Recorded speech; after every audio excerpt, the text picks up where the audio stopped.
भारत और इंग्लैंड के बीच दूसरे टेस्ट मुकाबले के दूसरे दिन जसप्रीत बुमराह की घातक गेंदबाजी और यशस्वी जायसवाल की तूफानी बल्लेबाजी ने टीम इंडिया को पहुंचाया जीत के करीब। नमस्कार दोस्तों, स्वागत है आपका एक बार फिर हमारे चैनल में। दोस्तों, भारत और इंग्लैंड के बीच खेले जा रहे दूसरे टेस्ट मुकाबले के दूसरे दिन टीम इंडिया ने शानदार परफॉर्मेंस करते हुए इस टेस्ट मुकाबले पर अपना शिकंजा कस दिया है, जहाँ पर पहले तो यशस्वी जायसवाल के तूफानी दोहरे शतक और इसके बाद जसप्रीत बुमराह की घातक गेंदबाजी, जहाँ पर उन्होंने 6 विकेट चटकाकर इतिहास रच दिया है। तो दोस्तों, मैं आपको दूसरे दिन के खेल का पूरा हाईलाइट इस वीडियो में बताएंगे, लेकिन दोस्तों उससे पहले आप भी टीम इंडिया के लिए यशस्वी जायसवाल और जसप्रीत बुमराह के शानदार परफॉर्मेंस को देखकर खुश हैं तो इस वीडियो को लाइक जरूर कर दें और साथ ही साथ अभी तक चैनल को सब्सक्राइब नहीं किया तो चैनल को सब्सक्राइब करके बेल आइकन जरूर दबा लें। तो चलिए दोस्तों, जानते हैं दूसरे दिन के खेल का पूरा हाईलाइट शुरुआत से ही। तो दोस्तों, आज दूसरे दिन के खेल के पहले सत्र में टीम इंडिया ने अपने स्कोर 336 रनों से स्कोर को आगे बढ़ाना शुरू किया। तो आज टीम इंडिया के लिए कमाल की शुरुआत की रविचंद्रन अश्विन ने, जब उनके बल्ले से कमाल का चौका देखने को मिला शोएब बशीर की गेंद पर और उन्होंने गेंद को शानदार तरीके से एक्स्ट्रा कवर की तरफ चौके के लिए भेजा। तो वहीं पर इसके बाद दोस्तों शानदार बल्लेबाजी करते हुए रविचंद्रन अश्विन के बल्ले से ही अगला चौका भी आज के दिन का देखने को मिला और 2 शानदार चौकों के साथ उन्होंने बेहतरीन आगाज़ कर दिया अपनी पारी का। लेकिन इसके बाद यशस्वी जायसवाल शानदार बल्लेबाजी कर रहे थे और उन्होंने 100वें ओवर की चौथी गेंद पर, जो कि शोएब बशीर ने ही डाली, उस गेंद पर एक एक्सीलेंट शॉट खेलते हुए गेंद को सीधे स्ट्रेट बाउंड्री लाइन के पार 6 रनों के लिए बाउंड्री लाइन के पार भेज दिया। ये उनके बल्ले से निकला हुआ कमाल का वे आज के दिन का पहला छक्का था। इसके बाद दोस्तों 101वें ओवर की दूसरी गेंद पर भी एक शानदार चौका रविचंद्रन अश्विन ने जड़ा, लेकिन इसी ओवर की तीसरी गेंद पर शानदार गेंदबाजी करते हुए यहाँ पर रविचंद्रन अश्विन को विकेट कीपर फोकस के हाथों कैच कराकर जेम्स एंडरसन ने पेविलियन भेज दिया। रविचंद्रन अश्विन 37 गेंदों का सामना करने के बाद 20 रन बनाकर पेविलियन लौटे। इसके बाद 102वें ओवर की पहली गेंद पर शोएब बशीर के एक और कमाल का छक्का बिहाइंड द स्क्वायर देखने को मिला यशस्वी जायसवाल के बल्ले से और इस छक्के के साथ ही वो अब पहुंच चुके थे 197 रनों पर। लेकिन इसके बाद इसी ओवर की अगली ही गेंद पर उन्होंने एक और कमाल का शॉट खेला और इस बार गेंद को चौके के लिए बाउंड्री लाइन के पार भेजकर अपना दोहरा शतक पूरा कर लिया। कमाल की बल्लेबाजी करते हुए 277 गेंदों पर इन्होंने अपना शानदार दोहरा शतक पूरा कर लिया। यशस्वी की ये यशस्वी ही पारी थी।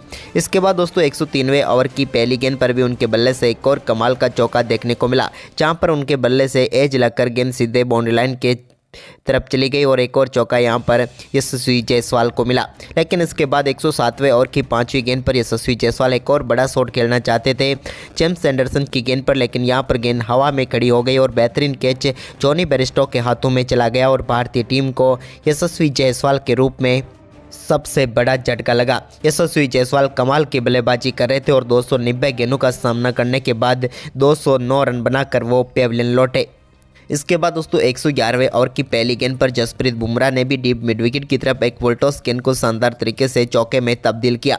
लेकिन इसके बाद रेहान अहमद ने शानदार वापसी करते हुए इसी ओवर की 5वीं गेंद पर जसप्रीत बुमराह का कैच यहां पर स्लिप में खड़े जो रूट के हाथों करवा कर एक और झटका टीम इंडिया को दिया।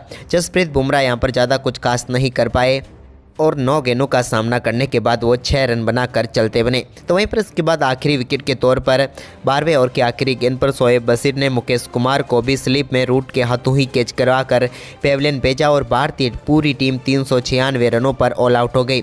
मुकेश कुमार अपना खाता भी नहीं खोल पाए। भारतीय टीम की तरफ से हम यशस्वी जायसवाल को छोड़ दें तो बाकी कोई भी बल्लेबाज 50 का आंकड़ा भी नहीं छू पाया।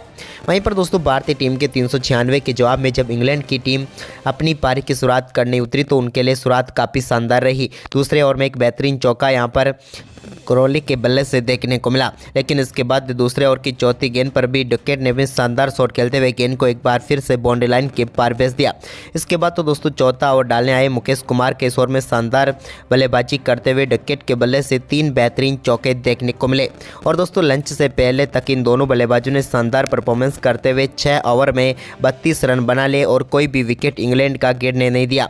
क्रॉली जहां 15 रन बनाकर नॉट आउट थे तो वहीं पर डकेट 17 रन बनाकर नॉट आउट थे। वहीं पर इस सेशन की हम बात करें दोस्तों तो इस सेशन में दोनों टीमों ने मिलकर 92 रन बनाए, लेकिन 4 विकेट जो गिरे वो टीम इंडिया के थे। वहीं पर इसके बाद दोस्तों दूसरे दिन के खेल के दूसरे सत्र में एक बार फिर क्रॉली और उनके साथ डकेट मैदान पर उतरे तो एक बार फिर दोनों बल्लेबाजों ने काफ़ी शानदार बल्लेबाजी करनी शुरू कर दी, जहां पर 9वां ओवर डालने आए जसप्रीत बुमराह की पहली, दूसरी व तीसरी 3 गेंदों पर लगातार 3 चौके क्रॉली के बल्ले से देखने को मिले, जहां पर उन्होंने कमाल की बल्लेबाजी दिखाई। लेकिन दोस्तों ओवर की आखिरी गेंद पर भी मिडॉन की तरफ एक और शानदार चौका लगाकर जसप्रीत बुमराह के 100 ओवर में 4 बेहतरीन चौके क्रॉली के बल्ले से देखने को मिले। वहीं पर दोनों बल्लेबाजों के बीच 50 रनों की पार्टनरशिप हुई, लेकिन इसके बाद 11वें ओवर की दूसरी गेंद पर कुलदीप यादव ने डकेट को शानदार तरीके से कैच कराया रजत पाटीदार के हाथों और भारतीय टीम को पहली सफलता दिला दी। हम बात करें डकेट की तो वो इस मुकाबले में अच्छी बल्लेबाजी जरूर कर रहे थे, लेकिन यहाँ पर आखिरकार 17 गेंदों पर 21 रन बनाकर वो कुलदीप यादव का शिकार बने। इसके बाद एक कमाल के छक्के के साथ क्रॉली ने अपना बेहतरीन अर्धशतक पूरा किया। कमाल की बल्लेबाजी करते हुए इन्होंने 52 गेंदों पर ही अपना अर्धशतक पूरा कर डाला। अर्धशतक के बाद भी इनकी शानदार बल्लेबाजी जारी रही और एक और कमाल का चौका इनके बल्ले से देखने को मिला। इसके बाद दोस्तों ओली पॉप ने भी शानदार बल्लेबाजी करते हुए मुकेश कुमार के ओवर में एक और शानदार चौका लगाया। इसी के साथ दोनों बल्लेबाजों ने शानदार परफॉर्मेंस करते हुए एक और 50 रनों की पार्टनरशिप पूरी कर डाली। लेकिन इसके बाद यहां पर 23वें ओवर की तीसरी गेंद पर अक्षर पटेल की गेंद को बड़ा शॉट खेलना चाहते थे क्रॉली, लेकिन यहां पर वो श्रेयस अय्यर को कैच थमा बैठे और श्रेयस अय्यर के कमाल की कैच ने यहां पर समाप्त की क्रॉली की शानदार पारी को और अक्षर पटेल ने टीम इंडिया को दूसरी सफलता दिला दी। जैक क्रॉली की हम बात करें तो उन्होंने 78 गेंदों पर 76 रनों की शानदार पारी खेली। इसके बाद नए बल्लेबाज जो रूट को भी यहां पर ज़्यादा देर तक टिकने नहीं दिया जसप्रीत बुमराह ने और 26वें ओवर की 5वीं गेंद पर उनको भी स्लिप में खड़े शुभमन गिल के हाथों कैच कराकर पेविलियन भेजा और भारतीय टीम को तीसरी सफलता दिला दी। जसप्रीत बुमराह की काफ़ी शानदार गेंदबाजी रही, जिसके सामने जो रूट कुछ खास नहीं कर पाए और 10 गेंदों का सामना करने के बाद 5 रन बनाकर वो भी पेविलियन लौटे। इसके बाद नए बल्लेबाज जॉनी बेयरस्टो ने शानदार बल्लेबाजी करते हुए 27वें ओवर की दूसरी गेंद पर बैकफुट से एक कमाल का चौका लगाया। तो वहीं पर इसी ओवर की आखिरी गेंद पर भी उन्होंने मिड ऑफ की तरफ एक और कमाल का शॉट खेला और गेंद को एक बार फिर बाउंड्री लाइन के पार भेजकर अक्षर पटेल के इस ओवर में 2 बेहतरीन चौके उनके बल्ले से देखने को मिले। लेकिन इसके बाद दोस्तों यहाँ पर शानदार बल्लेबाजी कर रहे ओली पॉप को 28वें ओवर की 5वीं गेंद पर जसप्रीत बुमराह की एक लेजर गाइडेड मिसाइल की तरह आई यॉर्कर गेंद ने उनकी पारी को समाप्त किया और टीम इंडिया को एक और कमाल की सफलता दिला दी। पूरी तरीके से यहां पर ओली पॉप इस गेंद को समझ नहीं पाए और यॉर्कर ने भारतीय टीम को एक और सफलता दिलाई। ओली पॉप 55 गेंदों पर 23 रनों की पारी खेलकर पेविलियन लौटे। इसके बाद जॉनी बेयरस्टो का शानदार परफॉर्मेंस जारी रहा और उन्होंने मुकेश कुमार के 32वें ओवर में भी एक कमाल का चौका लगाया। तो वहीं पर इसी ओवर में शानदार परफॉर्मेंस जारी रहा, लेकिन आज के दिन के दूसरे सत्र की आखिरी गेंद पर एक कमाल का चौका बेन स्टोक्स ने कुलदीप यादव की गेंद पर जड़ा और आज के दिन के चायकाल का समय हो गया। इस सेशन की हम बात करें तो ये सेशन टीम इंडिया के नाम गया, क्योंकि भारतीय टीम ने इस सेशन में 4 सफलताएं प्राप्त की। इंग्लैंड की टीम ने इस सेशन में 27 ओवर में 123 रन जरूर बनाए, लेकिन उन्होंने अपने 4 महत्वपूर्ण विकेट गंवाए, जिसके चलते ये सेशन टीम इंडिया के नाम गया। अब तक के 5 सेशन में 2 इंग्लैंड ने तो 2 भारत ने, जबकि एक शेयर रहा दोनों टीमों के बीच। तो दोस्तों आज के दिन का तीसरा सेशन शुरू हुआ तो जसप्रीत बुमराह की एक बार फिर घातक गेंदबाजी देखने को मिली, जहां पर उन्होंने 36वें ओवर की चौथी गेंद पर जॉनी बेयरस्टो को स्लिप में खड़े शुभमन गिल के हाथों कैच करवाकर पेविलियन भेजा और भारतीय टीम की झोली में एक और सफलता डाल दी।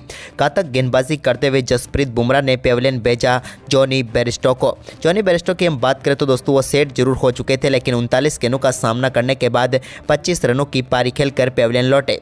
इसके बाद दोस्तों यहाँ पर 39वें ओवर की दूसरी गेंद पर कुलदीप यादव ने बेन फोकस को बोल्ड करके पेविलियन भेज दिया और यहां पर भी एक और सफलता टीम इंडिया को दिला दी। हम बात करें बेन फोकस की तो वो यहां पर कुलदीप यादव का शिकार बने। कुलदीप की एक शानदार गेंद को वो बिल्कुल भी नहीं समझ पाए और इस मुकाबले में वो 10 गेंदों का सामना करने के बाद 6 रन बनाकर पेविलियन लौटे। तो वहीं पर उसके बाद कुलदीप की घातक गेंदबाजी आगे भी जारी रही और 43वें ओवर की तीसरी गेंद पर उन्होंने रेहान अहमद को भी शुभमन गिल के एक कमाल के कैच के साथ उनकी पारी को समाप्त कर दिया।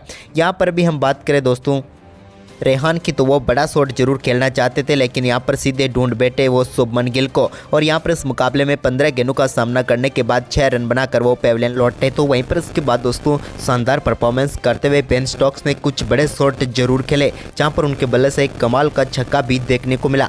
लेकिन इसके बाद यहाँ पर बेन स्टोक्स की इस आक्रामक बल्लेबाजी को समाप्त करना टीम इंडिया के लिए बड़ा चैलेंज था।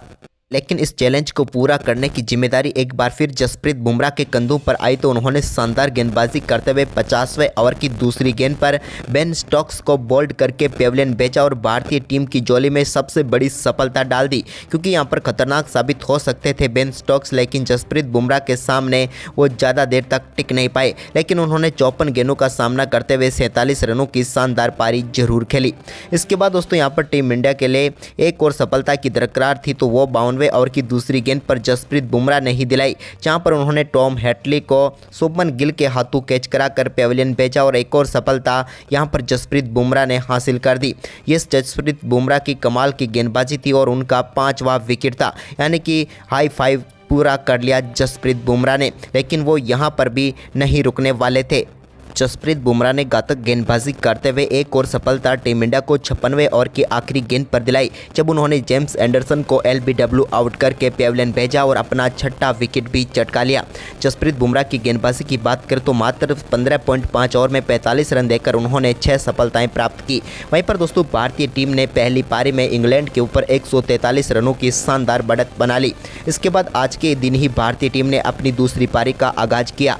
वहीं पर इसके बाद दोस्तों दूसरी पारी में टीम इंडिया के लिए रोहित और यशस्वी एक बार फिर पारी की शुरुआत करने उतरे, तो दोनों बल्लेबाजों ने कमाल की शुरुआत करके दिखाई। जहां पर यशस्वी बल्लेबाजी करते हुए 3 बेहतरीन चौके उनके बल्ले से देखने को मिले, तो 3 ही चौके रोहित ने लगाए और 5 ओवर के खेल में भारतीय टीम ने शानदार बल्लेबाजी करते हुए 28 रन बनाए और अब बढ़त टीम इंडिया की 171 रनों की हो गई और दूसरे दिन के खेल तक भारतीय टीम इस मुकाबले में पकड़ बना चुकी है।